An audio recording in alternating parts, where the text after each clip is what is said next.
kovat panokset kyseessä ja jokaisessa kisassa pitäisi onnistua tosi hyvin. Tää on nyt tosiaan mun viimeinen mahdollisuus antaa näyttöjä siihen olympiarankingiin. 3 vuotta sitten mä asetin Pariisin olympialaiset mun pitkän ajan päätavoitteeksi ja sitä mä en saavuttanut.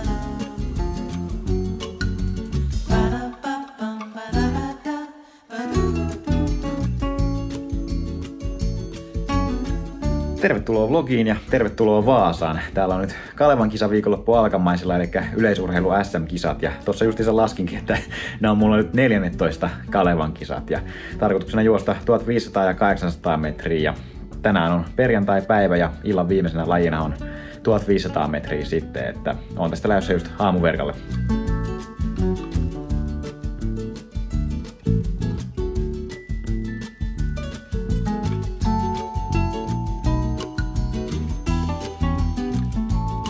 Mua pyydettiin Yle haastatteluun, mikä oli tuossa aamulla, semmonen kisaennakkohaastattelu.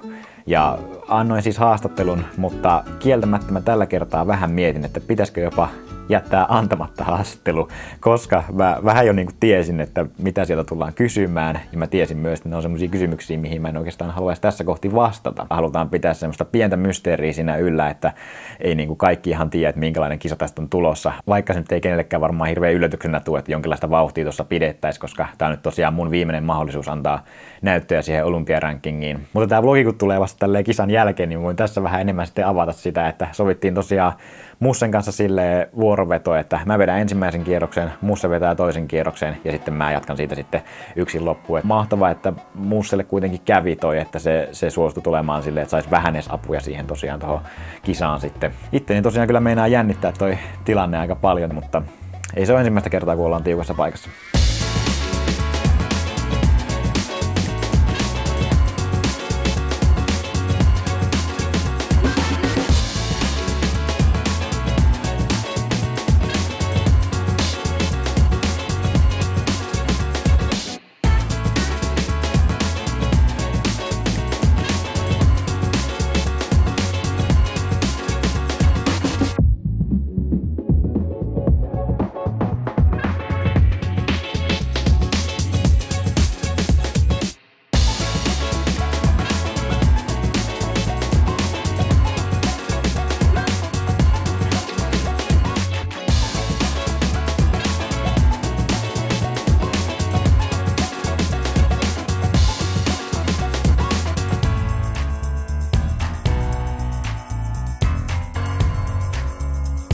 Mitä tässä ollaan puhuttu, niin molemmilla oli ehkä vähän väsynyt päivä tänään. Aina juttu, mitä me jännitetään, että missä äijä on elokuussa.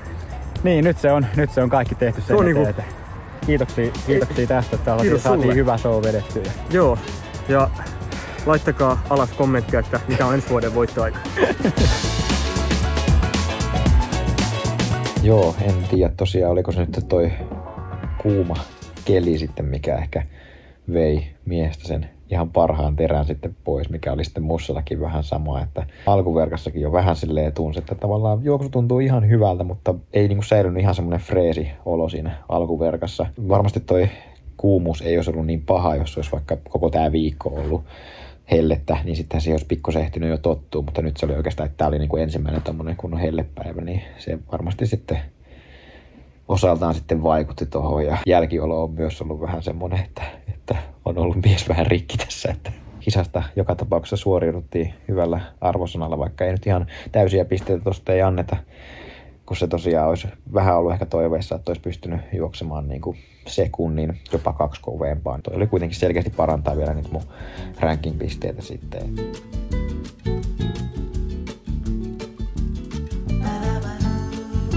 Kasin alkueräpäivä. Ihan hyvin sai silleen nukuttua, tai sanotaan, mä katsoin vähän Ouran lukemia. Ei se vähän semmoista katkoviivaa se oli se uni, mutta ainakin fiilis oli semmonen, että sai ihan hyvin levättyä sinne sitten. Ja nyt on semmonen ihan virkeä fiilis sitten. Ainakin just sen myötä sitten, että tosiaan eiliseen kisa oli semmonen aika kova paine siihen. Että meinas niinku aika kovasti jännittää ennen tuota kisaa. Että nyt on jotenkin semmonen paljon vapautuneempi fiilis, että totta kai semmonen sopiva fokus tässä löytyy taas sitten, kun on kuitenkin kisapäivä tänäänkin, että katsotaan minkälaiset alkuerät meillä oikein muodostuu.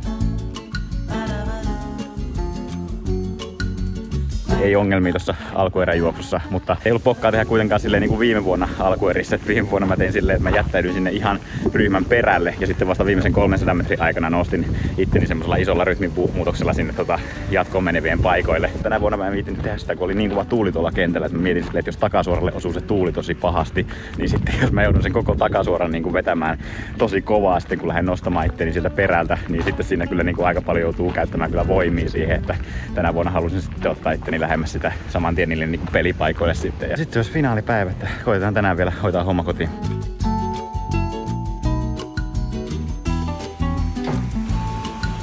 Laitetaan vähän vahvemmin tälleen kisapäivänä. Joo, se on ihan hyvä. Finalistimiehet valmistautuu päivän koetukseen. Finalisteista 25% on Minna Rinteen valmentamia. Mitä 10 vuotta sä oot yrittänyt päästä Kalevan kisojen finaaliin? Aika lailla joo. Muistaakseni 2015 ollut ekaa kertaa alkuerissä ja silloin lähdettiin vetää ja hyydyttiin aika pahasti finaalipaikasta, niin nyt se kesti sitten 10 vuoden jälkeen loppuun asti. Kyllä. Ja nimenomaan tolleen vielä, että vuoroveto-taktiikkaa lähdettiin vetämään. Se oli kyllä niinku, se on ansaittu kyllä se finaalipaikka siinä kohti sitten.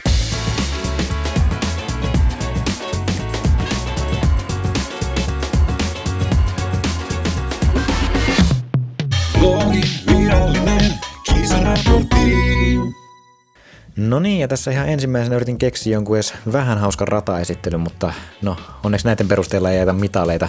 Ja tässä samalla kun Yle zoomaa lähemmäs mun naamaa, niin käydään vähän läpi tämän kisan lähtökohtia. Eli siis toisin kuin viime vuonna Lahdessa, missä mä siis tavoittelin voiton lisäksi myös kovaa voittoaikaa ja lähdin itse vetämään siinä Kasin kisassa, niin tähän kisaan mä päätin silleen, että keskitytään vaan siihen voittoon, että ajalla ei ole tänään väliä. Ja ennakkohan tästä kovimpana vastuksena oli Benjamin Lee, joka on kyllä vetänyt tosi hyvää kautta. Siitä nyt sitten ensimmäisen sataseen otin semmoisen sopivan terävän kiihytyksen, että varmistaisi sen, että kun tullaan tähän takasuoralle, niin olisi siinä kohti jo sitten hyvissä asemissa. Mutta tässä sitten kun tullaan tähän takasuoralle, niin huomaa vähän silleen, että porukalla alkaa vähän päät pyörimään, mikä yleensä saattaa kertoa siitä, että tästä ei ole mitään hirveätä vauhtikisaa tulossa, että kenelläkään ei ole semmoista hirveätä hinkua tuohon keulaan.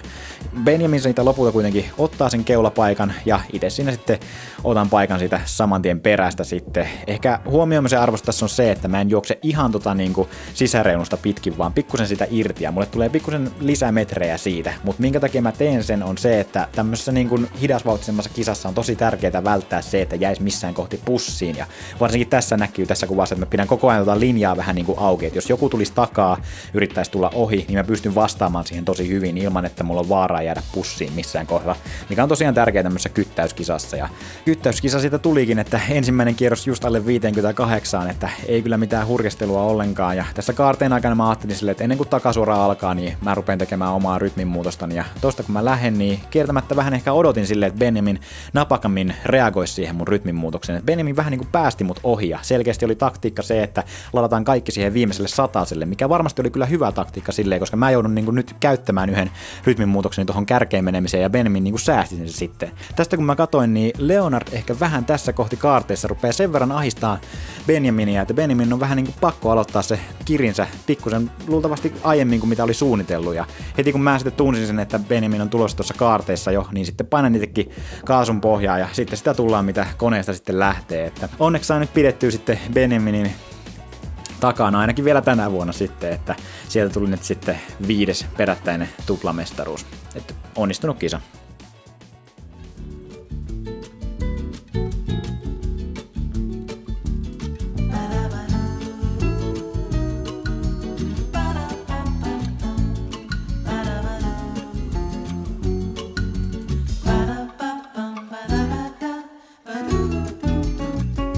Viime vlogissa mä näytin yhden mun ruokavinkkeistä, niin tässä tulee vielä toinen, mutta tää on tosi kiva, kun tää on niin simppeli, että tässä on vaan 4 vaihetta. 1. Keitä riisi, 2. Paista kana, 3. Kanan sekä vähän maustetta ja ruokakermaa, ja 4.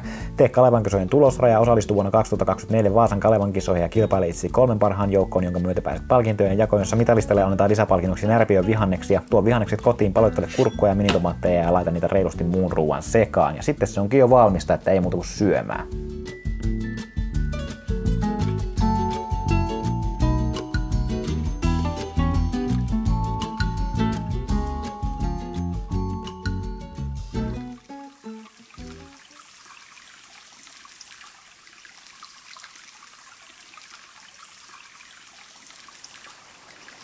Niin siinä kävi, että niinkin hyvää kesää kun mä oon tässä juoksemassa, niin ne mun tulokset ei vaan riittänyt siihen, että ne olisi nostanut mut ranking-listalla top 45, jotka siis on sinne kisoihin menossa. Eli 3 vuotta sitten mä asetin Pariisin olympialaiset mun pitkän ajan päätavoitteeksi ja sitä mä en saavuttanut.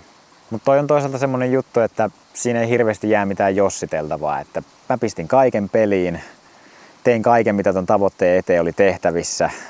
Ja onnistuin vielä sen tehdyn työn myötä nostamaan itteni kovemmalle tasolle kuin koskaan tässä tärkeänä vuotena. Ja siitä mä oon ylpeä, mutta se ei vaan yksinkertaisesti ollut tarpeeksi, kun kansainvälinen kilpailu nosti sitten tasoaan enemmän kuin minä.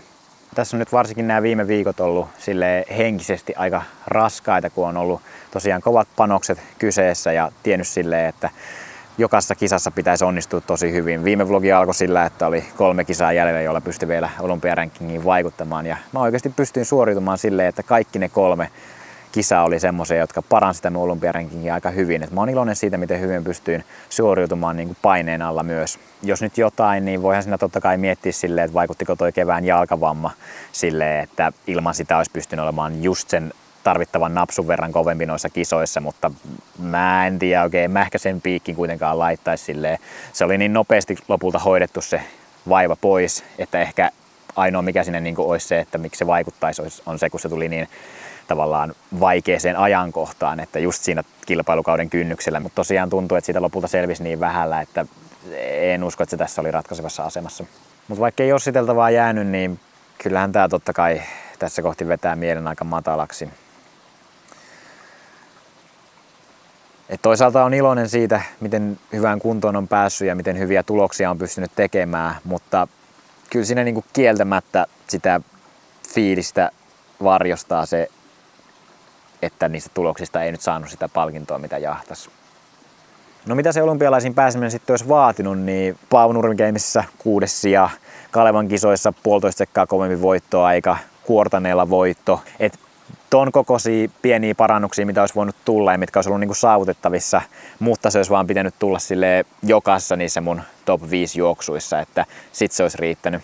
Mut joo, tässä nyt pitää sopivasti käsitellä tää asia ja lähteä eteenpäin. Ja tää oli itse asiassa aika kiva puhua videolle ja vähän niinku jäsenellä omia ajatuksia. Se oli tosiaan 2021, kun mä asetin olympialaiset konkreettiseksi tavoitteeksi ja askartelin sen kunniaksi sitten olympiarenkaatkin jääkaapin oveen sitten motivoimaan ja muistuttamaan päivittäin siitä, että mitä kohti mennään ja mitä varten tehdään töitä. Ja vaikka mä nyt sinne Pariisin olympialaisiin päässyt, niin mä oon olympialaisten suhteen kaikkea muuta kuin luovuttanut, että matka jatkuu ja mulla on jäljellä vielä 1 mahdollisuus päästä olympialaisiin.